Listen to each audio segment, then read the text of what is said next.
अस्सलाम वालेकुम। सबसे पहले आज हम जब जीडीपी सॉल्व करने जा रहे हैं MGT 501 की, तो इसमें मैं आपको बता दूं कि ये सलूशन नहीं है। मैं आपको एक आइडिया दे रहा हूँ, ठीक है। आइडिया इन द सेंस कि मैं आपको इंटरनल और एक्सटर्नल जो हायरिंग्स होती हैं उनके बेनिफिट्स और एडवांटेज और डिसएडवांटेज बताऊँगा, ठीक है। तो आपने आपका ये जो आंसर है वो ये ज़रूरी नहीं है कि आप इंटरनल जो हायरिंग है उसको ही लिखेंगे तो आपके नंबर फुल आएंगे, या आप एक्सटर्नल हायरिंग को ही लिखेंगे तो आपके नंबर फुल आएंगे। आपने जो नंबर है वो डिपेंड करें आपकी जस्टिफिकेशन के ऊपर। ऑर्गेनाइजेशन के लिए इंटरनल और एक्सटर्नल जो रिक्रूटमेंट है या हायरिंग है वो दोनों ही मैटर करती हैं। सम केसेस में इंटरनल हायरिंग होती है और सम केसेस में एक्सटर्नल हायरिंग होती है।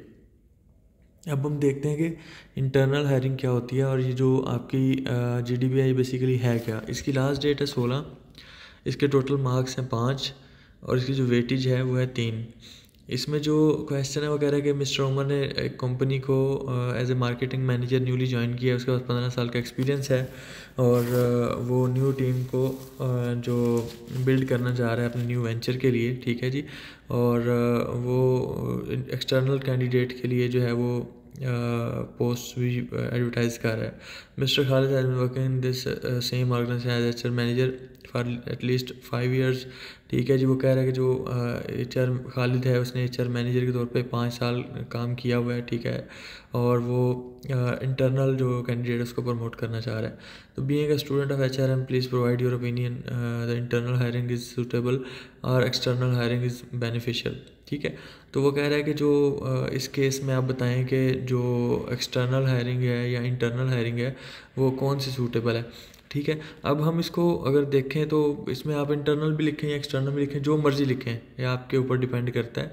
आप दोनों चीज़ों को देख लेंगे तो आपका जो आंसर है वो जस्टिफाइबल होना चाहिए। अगर आपका आंसर जस्टिफाइबल है तो आपको मार्क्स पूरे मिल जाएंगे। लेकिन मेरे नज़दीक जो एक्सटर्नल हायरिंग है वो उसको प्रेफर करेगा जो मिस्टर उमर ने, चूँकि वो अपनी टीम बिल्ड करनी है तो मिस्टर उमर जो है वो एक्सटर्नल हायरिंग को ही प्रेफर करेगा और वो उसी को लेगा। लेकिन मिस्टर खालिद जो HR मैनेजर है वो कह रहा है कि जी हमने इंटरनल बंदा प्रमोट करना है। तो मेरे नज़दीक जो है वो इंटरनल बंदा प्रमोट भी कर लें तो ठीक है, एक्सटर्नल बंदा भी प्रमोट कर लें या उसको ले आएँ तो ठीक है। लेकिन अब हम देखते हैं कि हमने इसको जस्टिफाई कैसे करना है। अब हम एडवांटेज देखते हैं इंटरनल और एक्सटर्नल जो रिक्रूटमेंट है उसके। तो सबसे पहले इंटरनल रिक्रूटमेंट के एडवांटेज देखते हैं हम। तो कह रहा है कि जो इंटरनल कैंडिडेट होता है वो फेमिलियर होता है, ठीक है। वो सारी टीम जानती होती है उसको।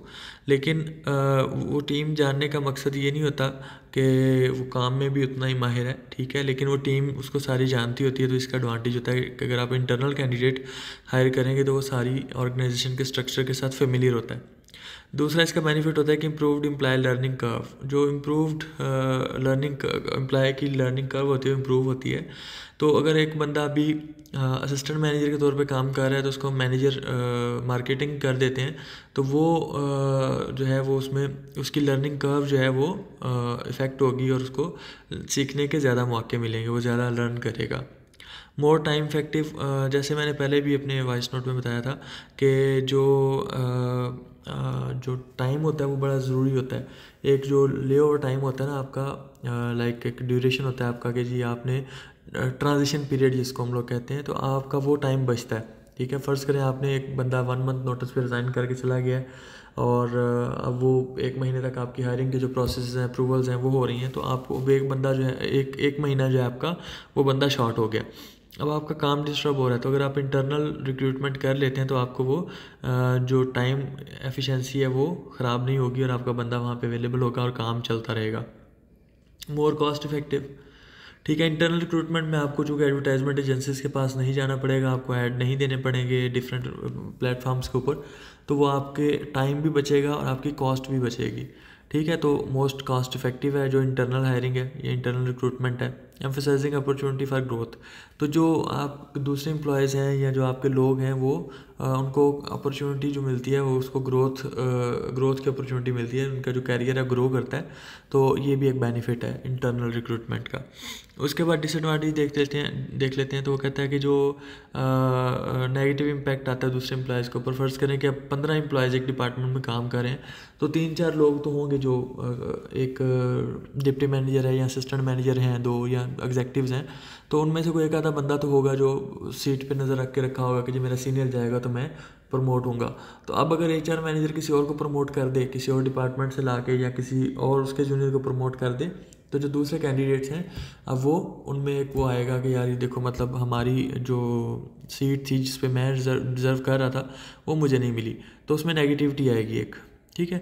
उसके बाद रिड्यूस टैलेंट पूल आ जाएगा कि जो आपका टैलेंट पूल है वो उसमें कमी आती है, ठीक है। फ़र्ज़ करें कि अब आपने एक जॉब एडवर्टाइज़ करनी है, यहाँ पे उसको वैकेंसी खाली हुई है, तो आप जब जॉब एडवर्टाइज़ करते हैं तो आपके पास एक बहुत बड़े कैंडिडेट्स की CVs आती हैं, बहुत बड़े नंबर्स में आती हैं, ठीक है। तो आपका जो पूल है वो टैलेंट पूल है वो उसमें एक अच्छी खासी क्वांटिटी मौजूद रहती है, लेकिन अगर आप इंटरनली हायरिंग करते रहेंगे तो वो जो पूल है आपका वो उसमें कमी आ जाएगी।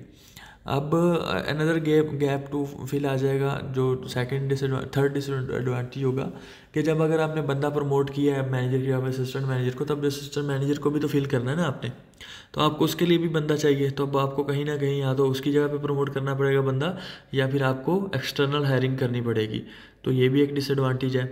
उसका बायस कंसर्न आ जाता है, ठीक है जी।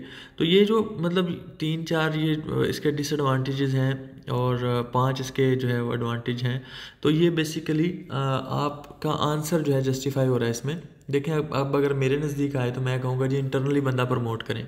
क्यों बंदा प्रमोट करें? आपका जो टाइम है वो कम से कम लगेगा हायरिंग में, आपका बंदा आपके पास अवेलेबल होगा, उसमें आपके पास जो है वो बाकी जो टीम के लोग हैं वो उनको भी पता होगा कि जी कल को हमें भी प्रमोशन मिल सकती है इंटरनली, बजाय इसके कि कोई एक्सटर्नल बंदा ला के हमारे ऊपर बिठा दें।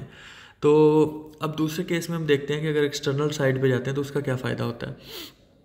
एक्सटर्नल साइड पे जाते हैं तो वो कहते हैं कि जी आपके पास बहुत ज़्यादा लोगों की वैरायटी होती है, सेलेक्टिंग फ्रॉम मोर कैंडिडेट्स, आपने ज़्यादा कैंडिडेट्स में से कोई एक बंदा सेलेक्ट करना है, तो आपके पास ज़्यादा वाइड रेंज ऑफ कैंडिडेट्स होती है, तो आपको एक अच्छा रिसोर्स मिल जाता है। उसके बाद एडिंग फ्रेश पर्सपेक्टिव, जो आप एक फ़्रेश कैंडिडेट है, एक फ़्रेश मैंडेट के साथ आता है, एक अच्छे मैंडेट, एक अच्छे मतलब वो उसके साथ आता है विल के साथ, तो आप उसको अपनी कंपनी में ऐड कर रहे हैं। इन्हांसिंग डाइवर्सिटी, जब आप किसी थर्ड आउटसाइडर को लेके आएंगे तो उससे डाइवर्सिटी भी इन्हेंस होगी। तो डाइवर्सिटी जो है वर्क प्लेस डाइवर्सिटी पहले हमने भी देखा था, तो उसके भी बेनिफिट्स होते हैं, तो ये डाइवर्सिटी इन्हेंस होगी। उसके बाद फाइंडिंग ए स्पेशलाइज्ड कैंडिडेट, फिर आप उसमें एक अच्छा कैंडिडेट, ठीक है, एक स्पेशलाइज्ड कैंडिडेट लेके आएंगे। ये नहीं होगा कि आपके पास जो अवेलेबिलिटी है 3-4 लोगों की, आपने सिर्फ उसमें से ही प्रमोट करना है। तो एक्सटर्नल हायरिंग में आपके पास जो है वो लोगों की अच्छी खासी स्पेशलाइज्ड लोगों की भी तादाद होती है, तो आपने उसको एक स्पेशलाइज्ड पर्सन जो है उसको हायर कर सकते हैं।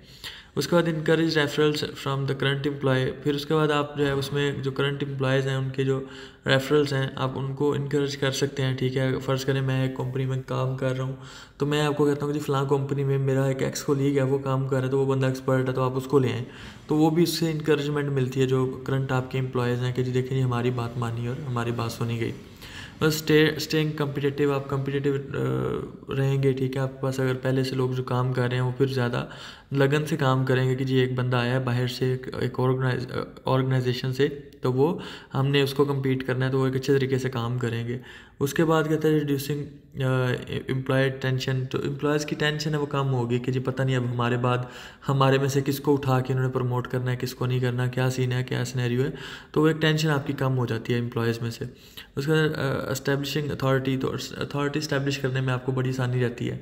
ये नहीं होता कि जी दो चार लोग इकट्ठे काम करते रहे, तो आपने उठा के एक को प्रमोट किया था तो अब वो एक दूसरे को यार करके बुला रहे हैं या एक दूसरे से वो गप्पे लगा रहे हैं, ऐसा नहीं होगा। अब अगर बाहर से बंदा आया तो वो एक पर्दे में होगा, तो वो एक अच्छे तरीके से आप अथॉरिटी को इस्टेब्लिश कर सकते हैं। अच्छा, अब डिसएडवांटेज क्या है एक्सटर्नल रिक्रूटमेंट प्रोसेस के? वो उसमें यह कि इंक्रीजिंग कॉस्ट आ जाती है। मैंने जैसे पहले आपको बताया था कि डिफरेंट ऐड कंपनियां होती हैं, डिफरेंट प्लेटफॉर्म्स होते हैं, आप उन पे एचआर फॉर्म्स को कहते हैं, तो आपने वो एक आपकी कॉस्ट होती है। उसका एडिशनल ट्रेनिंग देनी पड़ेगी आपको। अगर कोई बंदा बाहर से आता है तो आपको जो है वो ट्रेनिंग करनी पड़ेगी उसको, फिर उसके ऊपर आपकी जो रिसोर्सेज हैं वो डिप्लॉय करने पड़ेंगे एक्स्ट्रा, ठीक है। उसका जो ट्रांजिशन पीरियड है वो उसमें आपको जो आपके एम्प्लॉयज़ हैं वो एग्जिस्टिंग फ़र्ज़ करें, जैसे मैंने आपको बताया था कि ट्रांजिशन पीरियड में जो आपके पास 1 महीने का टाइम है और उसके बाद 1 महीने हायरिंग का प्रोसेस आपका लग गया, तो वो 2-3 महीने जो आपकी कंपनी को नुकसान हो गया, तो अब ये ट्रांजिशन पीरियड जो है वो आपका इसमें वो फिल नहीं होगा एक्सटर्नल जो रिक्रूटमेंट में, लेकिन इंटरनल रिक्रूटमेंट में आपका जो ट्रांजिशन टाइम है वो कवर हो जाता है। तो अब आपका इफेक्ट ऑन एम्प्लॉय मोरल आता है। तो अब आप अगर एक्सटर्नली बंदा लेके आएंगे तो जो आपके प्रीवियस एम्प्लॉयज़ हैं वो उनका मोरल डाउन होगा कि देखें जी बाहर से बंदा उठा के ला के हमारे ऊपर बिठा दिया। तो अब जो मेरे नज़दीक सबसे मोस्ट सूटेबल चीज़ है वो एक्सटर्नल रिक्रूटमेंट प्रोसेस है।